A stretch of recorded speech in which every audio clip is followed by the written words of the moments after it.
جیسے آپ ایک عالم دین سے پوچھتے ہیں، کسی پڑھے لکھے سے پوچھتے ہیں کہ بھائی مولانا صاحب جو بھی کام کرتا ہوں وہی خراب ہو جاتا ہے، جس کام میں ہاتھ ڈالتا ہوں وہی بگڑ جاتا ہے، میرا کام برابر نہیں چل رہا، ایسے کافی لوگ ہوتے ہیں۔ تو میں ابھی علامہ مجلسی کی کتاب دیکھ رہا تھا، تو اس میں نے پڑھا کہ ابو القمقام ایک شخص تھا، اس کو سیو کر لیجئے۔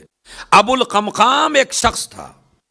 ابو القمقام کہتا ہے میں جو بھی کام کرتا تھا اسی میں مجھ کو پرابلم، جو بھی کام کرتا تھا رزق میں برکت ہی نہیں ہوتی تھی، پریشانی ہوتی تھی، جو کرنا چاہتا ہوں وہی نہیں ہو پاتا، ہوتا نہیں ہوتا۔ ایسے بہت سے لوگ ہیں جن کو اس طرح کی کوئی پریشانی ہے، تو بجائے اس کے کہ آپ کسی جنتر منتر کے چکر میں آئے ہیں، تو جن کے پاس 14 مشکل کشاں ہوں، تعویذ گنڈوں سے بہتر ہے کہ آپ جو ہیں وہ آئیے۔ تو امام علیہ السلام نے کہا میں تجھے ایک دعا بتاتا ہوں۔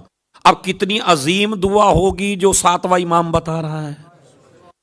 7ویں امام نے ایک دعا بتائی رزق کی تنگی کے لیے، کاروبار کی ترقی کے لیے، اقتصاد کی مضبوطی کے لیے، کام ہوتے ہوتے بگڑ جاتا ہے اس کے لیے ایک دعا بتائی ہے، اور وہ دعا سن لیجئے، بسم اللہ الرحمن الرحیم۔ امام نے فرمایا بس ایسا کرو۔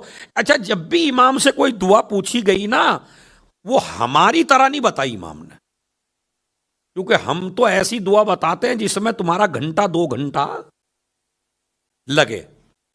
امام کبھی اتنی لمبی چوڑی دعا نہیں بتاتے تھے، بلکہ امام تو یہ کہتے تھے جو لمبی کا سننے والا ہے وہی چھوٹی دعا کو بھی سنتا ہے، سمجھ رہے ہیں؟ یہ کہتے تھے۔ تو امام نے کہا 10 مرتبہ نماز فجر کے بعد، ادھر نماز فجر پڑھی، نماز فجر کے بعد 10 تسبیح زارہ سلام اللہ علیہ کے بعد 10 مرتبہ یہ دعا پڑھے، سبحان اللہ العظیم و بحمدہ۔ ذرا دہرائیے، سبحان اللہ العظیم و سبحان اللہ العظیم و استغفر اللہ و اتوب الیہ۔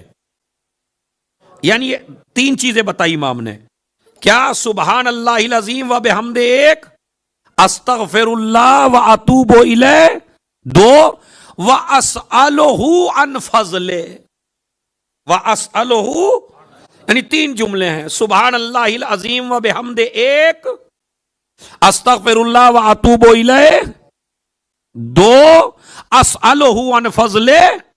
یہ جو تیسرا جملہ ہے اسی پہ توجہ چاہتا ہوں، اسألہ عن فضلہ، میں تجھ سے سوال کر رہا ہوں تیرے فضل کا۔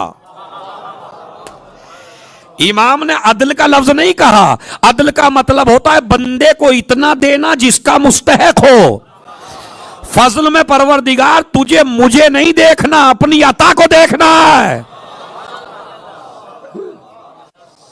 الہی عاملنا بفضلک ولا تعاملنا بعدلک، پالنے والے محشر میں میرے ساتھ اپنی عدالت سے کام نہ لینا، اپنے فضل سے کام لینا۔